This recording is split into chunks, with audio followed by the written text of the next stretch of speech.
Сәлем достар, бүгін киви туралы айтатынымыз боламыз. Киви бұл тек дәмді ғана емес, сонымен қатар денсаулығымызға керекті нағыз пайдалы жеміс болып табылады. Бұл жеміс киви құсының құрамында пайдалы болып танылған. Яғни, осы кивиде орта пішінді 2 киви С витаминінің тәуліктік нормасын 230% өтейді. Онда апельсинге қарағанда дәрумендердің мөлшері 2 есе көп болып саналады.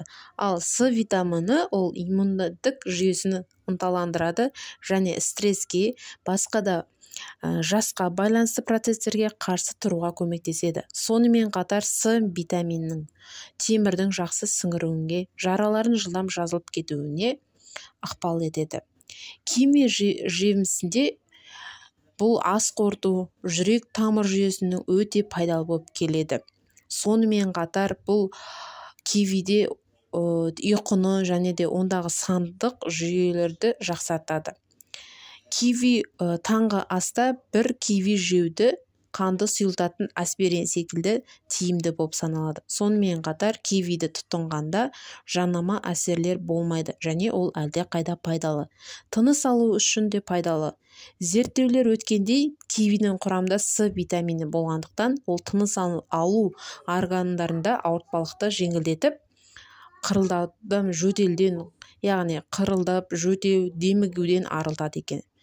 Көру қабілетінде жақсартады. Кивидің құрамында жақсы байланысты болатын, көру қабілетіне айырылуға жол бермейтін көптеген дәрумендері бар.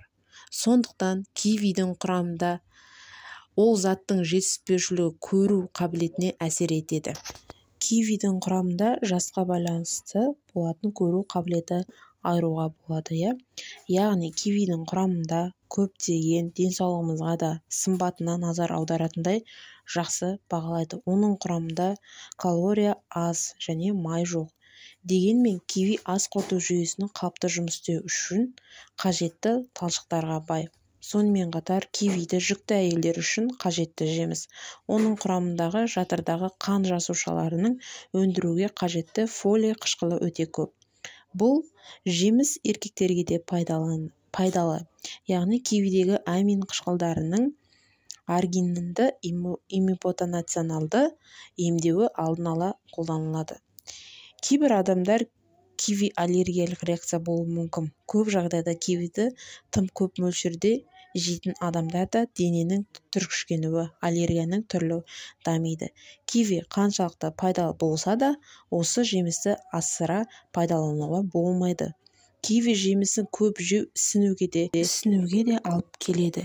Кейбір жағдайларда оның ісінуден бөлек кивиді көп мөлшерде жеу оған демікпе, бөртпе, дененің қызаруы, ауыз қуысының шырыштарының қабынуының тітіркенуіне алып келеді. Және де кивиді шамадан тыс қолдану тағамдық аллергия синдромдарын дамытады.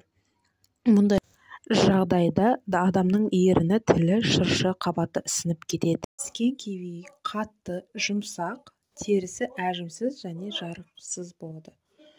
Жеміс тым жұмсақ болса, дымқыл дақтар бар. Содан киви өте піскен, нашарлай бастайды. Ал қатты жемістер әлі піспеген. Бұл кезде қышқыл және дәмсіз болады. Киви ұзақ мерзімді жеміс емес. Бөлме температурасына піскен киви 5 күн ішінде нашарлап кетуі мүмкін. Тоңазытқышта сақтауға мерзімін ұзартуға болады. Бұған дейін жемістерді жуу қажет жоқ. Содан кейін олар шамамен 2 апта бойы жатып қалады.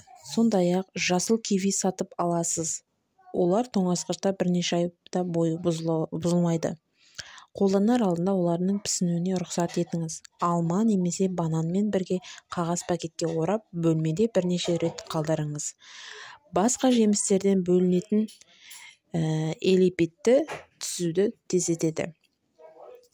Кивидің медицина саласында қолданылуы. Жеміс қышқылдары мен оның көп мөлшерде пайдаланысы киви косметологияда да және де маскаларының құрамдас бөлігі ретінде де белгілі. Киви теріні тазартады және ол өлі тері жасушаларын кетіруге көмектеседі.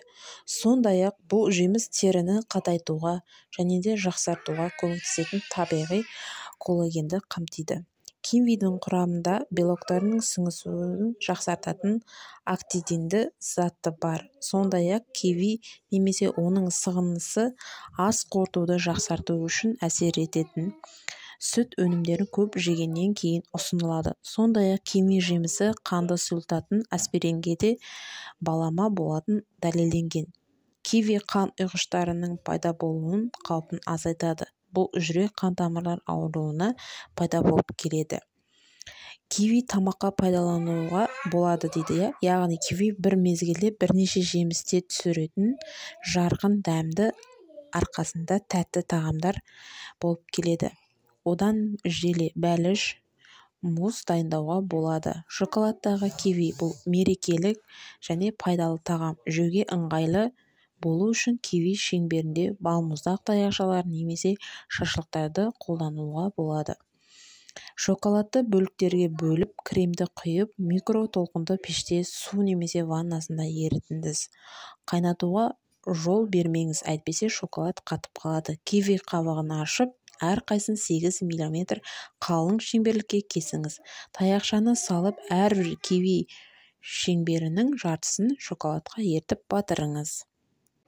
Бірден жаңғақтар немесе көкөніс жаңғақтағанды контейнердік ұнтаққа себіңіз. Шоколадты қатайтып, үстелге қызмет етіңіз. Киви мармаляды. Піскен кивидің қабығы текшелерге кесілген блендер немесе ұсақтағыш пюре ретінде қант, лимон, яғни ондағы гель агенттікті қосыңыз. Киви бұл есте сақтау қабілетін жақсартуға пайдасы зор. Және аузында ауырсыну, құшу сезімі пайда болады. Менің каналыма тіркеліп, лайк басыңыз.